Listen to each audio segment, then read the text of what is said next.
everyone, I'm going to try again to read chapter 5 from Harry Potter. I did yesterday and twice my video failed to upload and it's a long chapter, so I'm going to break this one up into a couple of different parts to see if that makes it a little bit easier. So chapter 5 is called Diagon Alley. Harry woke the next morning early. Although he could tell it was daylight, he kept his eyes shut tight. It was a dream, he told himself firmly. I dreamed a giant called Hagrid came to tell me I was going to a school for wizards. When I open my eyes, I'll be at home in my cupboard. There was suddenly a loud tapping noise. And there's Aunt Petunia knocking on the door, Harry thought, his heart sinking. But he still didn't open his eyes. It had been such a good dream. Tap, tap, tap. All right, Harry mumbled, I'm getting up. He sat up and Hagrid's heavy coat fell off of him. The hut was full of sunlight.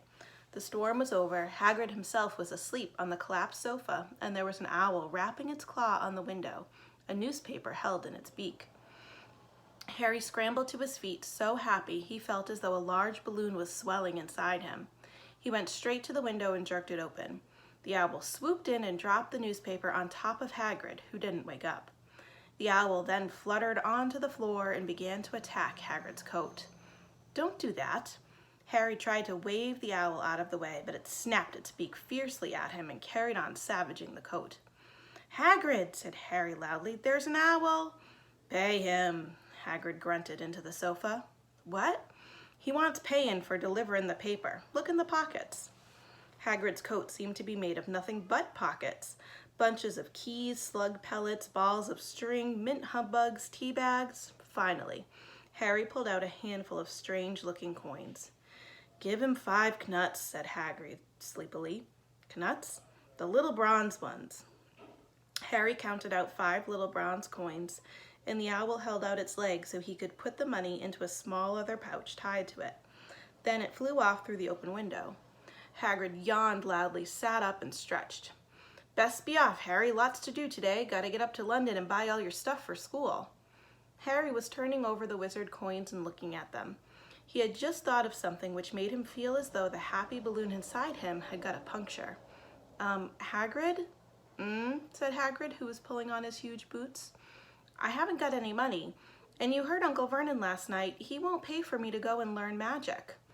Don't worry about that, said Hagrid, standing up and scratching his head. Do you think your parents didn't leave you anything? But if their house was destroyed... They didn't keep their gold in the house, boy. Nah, first stop for us is Gringotts, Wizard's Bank.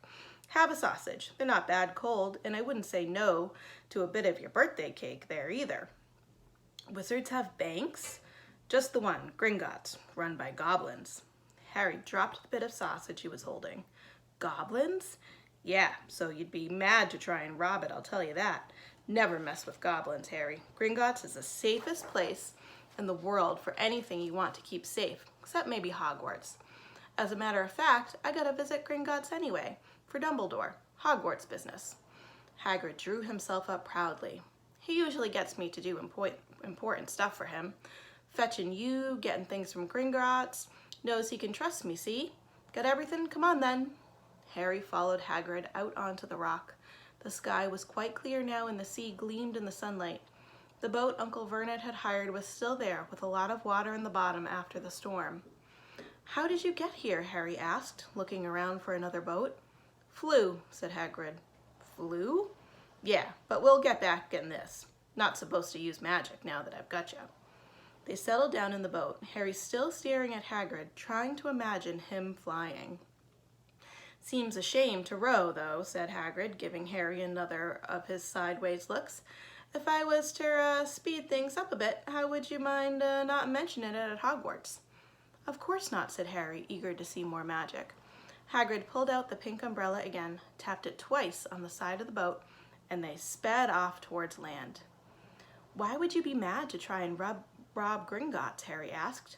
Spells, enchantments, said Hagrid, unfolding his newspaper as he spoke. They say there's dragons guarding the high security vaults, and then you gotta find your way.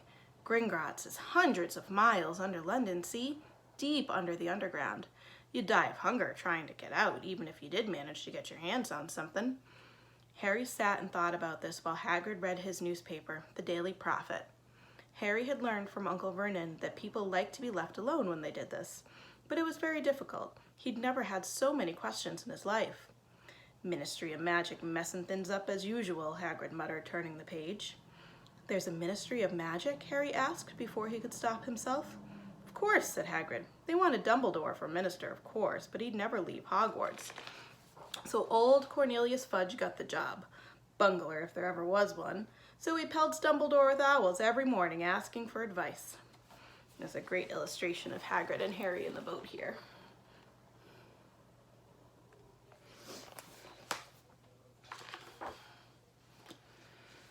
But what does a Ministry of Magic do? Well, their main job is to keep it from the Muggles that there's still witches and wizards up and down the country. Why? Why, blimey, Harry, everyone be wanting magic solutions to their problems? Now we're best left alone. At this moment, the boat bumped gently into the harbor wall. Hagrid folded up his newspaper and they clambered up the stone steps onto the street. Passers-by stared a lot at Hagrid as they walked through the little town to the station. Harry couldn't blame them. Not only was Hagrid twice as tall as anyone else, he kept pointing at perfectly ordinary things like parking meters and saying loudly, "See that, Harry? Things these Muggles dream up, eh?" Hagrid, said Harry, panting a bit as he ran to keep up. Did you say there are dragons at Gringotts? Well, so they say, said Hagrid. Crikey, I'd like a dragon. You'd like one? Wanted one ever since I was a kid. Here we go. They had reached the station. There was a train to London in 5 minutes' time. Hagrid, who didn't understand Muggle money, as he called it, gave the notes to Harry so he could buy their tickets. People stared more than ever on the train. Hagrid took up 2 seats and sat knitting what looked like a canary yellow circus tent. Still got your letter, Harry? He asked as he counted stitches. Harry took the parchment envelope out of his pocket. Good, said Hagrid. There's a list there of everything you need. Harry unfolded a second piece of paper he hadn't noticed the night before and read, Hogwarts School of Witchcraft and Wizardry. Uniform. First years will require 3 sets of plain work robes, black. 1 plain pointed hat, black, for day wear. 1 pair of protective gloves, dragon hide or similar. 1 winter cloak, black with silver fastenings. Please note that all pupils' clothes should carry name tags. Set books. All students should have a copy of each of the following. The Standard Book of Spells, Grade 1, by Miranda Goshawk. A History of Magic by Bathilda Bagshot. Magical Theory by Aldebert Waffling. A Beginner's Guide to Transfiguration by Emmerich Switch. 1000 Magical Herbs and Fungi by Phillida Spore. Magical Drafts and Potions by Arsenius Jigger. Fantastic Beasts and Where to Find Them by Newt Scamander. The Dark Forces, A Guide to Self-Protection by Quentin Trimble. Other equipment. 1 wand, 1 cauldron, pewter, standard size 2. 1 set of glass or crystal files. 1 telescope. 1 set of brass scales. Students may also bring an owl or a cat or a toad. Parents are reminded that first years are not allowed on their broomsticks. Can we buy all this in London? Harry wondered aloud. If you know where to go, said Hagrid. Harry had never been to London before. Although Hagrid seemed to know where he was going, he was obviously not used to getting there in an ordinary way. He got stuck in the ticket barrier on the underground and complained loudly that the seats were too small and the trains too slow. There's a nice picture of Hagrid and Harry trying to squeeze into the train.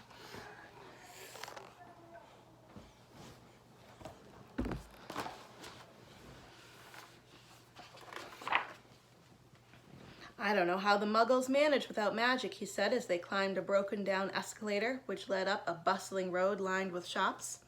Hagrid was so huge that he parted the crowd easily. All Harry had to do was keep close behind him. They passed bookshops and music stores, hamburger bars and cinemas, but nowhere that looked as if it could sell you a magic wand. This was just an ordinary street full of ordinary people. Could there really be piles of wizard gold buried miles beneath them? Were there really shops that sold spell books and broomsticks? Might this not all be some huge joke that the Dursleys had cooked up? If Harry hadn't known that the Dursleys had no sense of humor, he might have thought so. Yet somehow, even though everything Hagrid had told him so far was unbelievable, Harry couldn't help trusting him. "This is it," said Hagrid, coming to a halt. "The Leaky Cauldron. It's a famous place." It was a tiny, grubby-looking pub. If Hagrid hadn't pointed it out, Harry wouldn't have noticed it was there.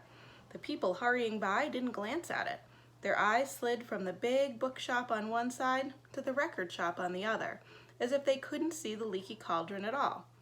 In fact, Harry had the most peculiar feeling that only he and Hagrid could see it. Before he could mention this, Hagrid had steered him inside.